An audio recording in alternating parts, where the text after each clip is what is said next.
जवाब आपको दिखा? मेरा बोलना यही है कि ये एक टेररिस्ट मॉड्यूल है, टेरर मॉड्यूल है। ये सिर्फ ये ग्रुप नहीं है जो आकर किसी को मर्डर कर दिया पुलिस कस्टडी में, एक टेरर मॉड्यूल है। मैं फिर से कह रहा हूं कि अगर जो सरकार सत्ता में है दिल्ली में और यूपी में, अगर वो इस टेरर मॉड्यूल को खत्म नहीं करेंगे कानून के दायरे में रहकर, तो ये और हत्या करेंगे, ये रूल ऑफ लॉ को बर्बाद कर देंगे और लोगों को बर्बाद करेंगे, गोलियां मारेंगे। ये एक टेरर मॉड्यूल है, इनको आप रोकिए, इनको पूरों को पकड़िए। मैं नहीं बल्कि एक रिटायर्ड आईजी ने हिंदुस्तान टाइम्स में कहा कि ये इन 3 लड़कों ने कम से कम 500 राउंड की फायरिंग की होगी, ट्रेनिंग की होगी, तब जाकर इतना बेहतरीन तरीके से उन्होंने पुलिस, उत्तर प्रदेश की पुलिस कस्टडी में उन 2 लोगों का हत्या कर दी। नेशनल लेवल शूटर है, वो कह रहा है कि कम से कम इनको 1000 राउंड की ट्रेनिंग मिली होगी।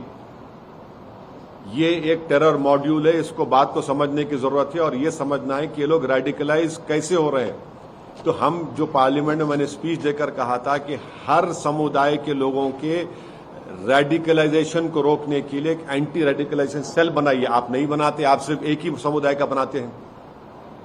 जो लोग जिनके घर पर रहने का छत नहीं है उनके माँ बाप के पास, जो झोपड़ी में रहते हैं, 8-8 लाख की 2 वेपन, 16 लाख कहां से आए उनके पास। और योगी सरकार उस लेटर, जो हत्या जिसकी की गई है, उसने एक लेटर भिजाया उसके वकील ने, जिसमें उसने कहा कि मेरी हत्या का जिम्मेदार कौन है। योगी सरकार मीडिया को दे देना, वो लेटर पहुंच चुका है, उनको बता दें कि कौन उसने, मरने वाले ने क्या लिखकर भिजाया कि इसकी हत्या हुई थी, कौन किया, उसको जिम्मेदार कौन है, बता दीजिए आप।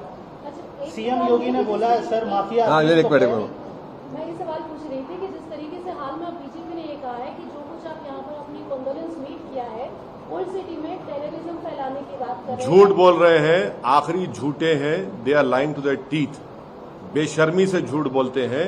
कोई कंडोलेंस मीटिंग नहीं हुई है, कंडेमनेशन हुआ है, इसलिए कि यूपी सरकार की पुलिस कस्टडी में जिनके हाथों में जंजीरें थी और जो पुलिस उनके अतराफ में थी, और वो यूपी सरकार जो कही थी गोली का जवाब गोली से देंगे, उनके सामने 2 लोगों की हत्या कर दी गई और वो तमाशाई बने बैठे रहे। उसका कंडेमनेशन हो रहा है, उसके सवाल हम उठा रहे हैं कि कैसे ये लोग आए, कैसे इनके हाथ में हथियार कहां से आया, इतने राउंड गोलियां कहां से आई।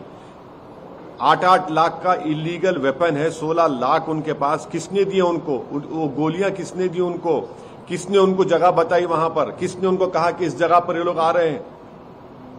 ये हम सवाल उठा रहे हैं। कंडोलेंस कहां पर हुआ है, बताओ कहां पर कंडोलेंस हुआ है।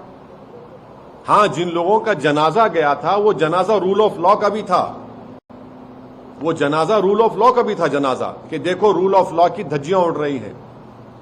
ये हम बोल रहे हैं। आप अपनी नाकामी को, अपनी पुष्पनाही को छुपाने के लिए आप इस तरह की बात कर रहे हैं। भाई आप सत्ता में आप हैं, मैं नहीं हूं। आपको अपना इंट्रोस्पेक्शन करना चाहिए, आपको शर्म से डूब मरना चाहिए कि आपकी कस्टडी में किसी को मारा गया है।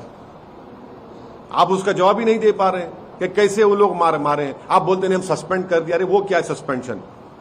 आप भारत के संविधान के तहत 311 जो है उसको इस्तेमाल करके उनको सर्विस से निकालिए उन लोगों को। आप सुप्रीम कोर्ट को जाकर आप योगी सरकार बोले कि हम इंडिपेंडेंट इंक्वायरी कराने तैयार है, आप सुप्रीम कोर्ट एक टास्क फोर्स तश्कील दे दे, टाइम बॉन्ड इंक्वायरी हो जाए। क्यों छुपा रहे आप?